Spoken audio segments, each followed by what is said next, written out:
him the long blue line. He sat, patient and still, in one of the hunter green chairs in the waiting area. A tall man with a long-legged, tough build, wearing a $3,000 jacket over a $20 t-shirt. His hair was raven black, rain straight and thick.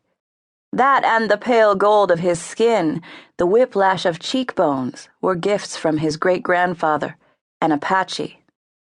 The cool, clear green eyes might have been a legacy from his Irish great-grandmother, who'd been stolen from her family by the Apache and had given the brave who'd claimed her 3 sons.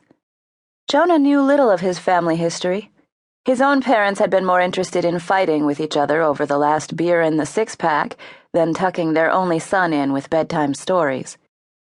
Occasionally, Jonah's father had boasted about his lineage, but Jonah had never been sure what was fact and what was convenient fiction.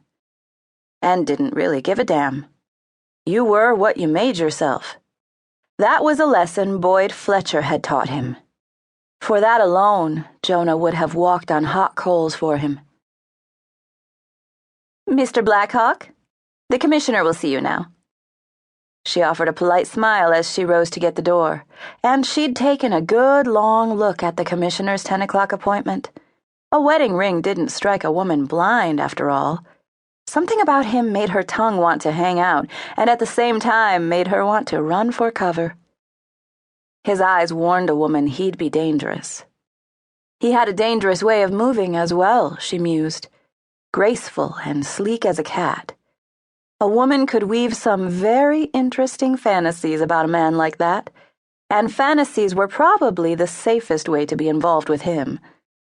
Then he flicked her a smile, so full of power and charm, she wanted to sigh like a teenager. "Thanks." She rolled her eyes as she shut the door behind him. "Oh boy, are you welcome." "Jonah!" Boyd was already up and coming around his desk. One hand gripped Jonah's, while the other gave Jonah's shoulder a hard squeeze and a kind of male hug. "Thanks for coming. Hard to refuse a request from the commissioner." The first time Jonah had met Boyd had been a lieutenant. His hair had been a dark, streaked gold, and his office small, cramped, and glass-walled. Now Boyd's hair was deep, solid silver, and his office spacious. The glass wall was a wide window that looked out on Denver and the mountains that ringed it. Some things change, Jonah thought, then looked into Boyd's steady bottle green eyes. And some don't.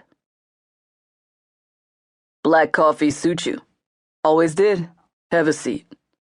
Boyd gestured to a chair, then walked over to his coffee machine. He'd insisted on one of his own to save himself the annoyance of buzzing an assistant every time he wanted a hit. "Sorry I kept you waiting. I had a call to finish up. Politics," he muttered as he poured 2 mugs with rich black coffee. "Can't stand them." Jonah said nothing, but the corner of his lips quirked. "And no smart remarks about me being a damn politician at this stage of my game. Never crossed my mind." Jonah accepted the coffee. "To say it. You always were a sharp kid." Boyd sat on a chair beside Jonah's rather than behind the desk. He let out a long sigh. "Never used to think I'd ride a desk. Miss the streets? Every day. But you do what you do, then you do the next thing. How's the new club?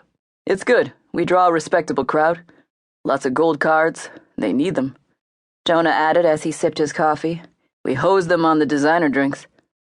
"That's so. And here I was thinking of bringing Syllabi for an evening out.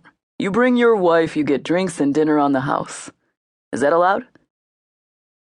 Boyd hesitated, tapped his finger against his mug. "We'll see. I have a little problem, Jonah, I think you might be able to help me with. If I can.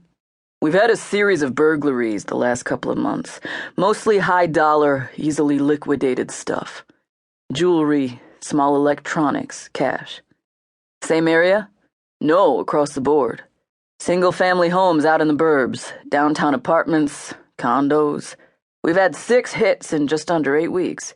Very slick, very clean. Well, what can I do for you?" Jonah rested his mug on